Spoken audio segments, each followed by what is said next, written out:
দীর্ঘ ৩৩ বছর ধরে তারা নিজেদের স্বাধীন ভাবলেও বিশ্বের মানচিত্রে ছিল না কোনো আইনি স্বীকৃতি। লাল সবুজ সাদা পতাকার আড়ালে একটি ভূখণ্ড বছরের পর বছর অপেক্ষায় ছিল একটি আনুষ্ঠানিক সইয়ের জন্য। অবশেষে সেই দীর্ঘ প্রতীক্ষার অবসান ঘটল এক ঐতিহাসিক ও নাটকীয় ঘোষণায়, যা এক নিমেষেই বদলে দিল হর্ন অফ আফ্রিকার ভূ রাজনীতি।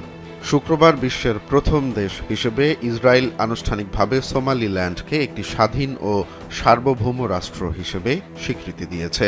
প্রধানমন্ত্রী বেনিয়ামিন নেতানিয়াহু এই পদক্ষেপকে আব্রাহাম অ্যাকর্ডসের চেতনা বলে অভিহিত করেছেন।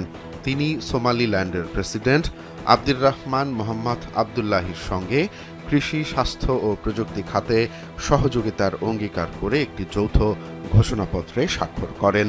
তবে এই ঘোষণায় চরম উত্তেজনা ছড়িয়েছে পার্শ্ববর্তী দেশগুলোতে। এখন যে কোনো ব্র্যান্ডের পুরাতন এসি বদলে নতুন ওয়ালটন এসিতে উপভোগ করুন 25% ছাড়। সোমালিয়া সরকার একে তাদের সার্বভৌমত্বের ওপর সরাসরি আঘাত এবং অবৈধ পদক্ষেপ হিসেবে নিন্দা জানিয়েছে। মিশর, তুরস্ক ও জিবুতিও ইসরায়েলের এই সিদ্ধান্তে তীব্র প্রতিবাদ করেছে। আফ্রিকান ইউনিয়ন AU সোমালিয়ার অখণ্ডতার পক্ষে তাদের অনড় অবস্থানের কথা পুনর্ব্যক্ত করে জানিয়েছে, এমন স্বীকৃতি আঞ্চলিক স্থিতিশীলতাকে হুমকির মুখে ফেলবে। 1991 সালে সোমালিয়ায় গৃহযুদ্ধ শুরুর পর সোমালিল্যান্ড নিজেদের আলাদা করে নিলেও এতদিন কোনো দেশের স্বীকৃতি পায়নি।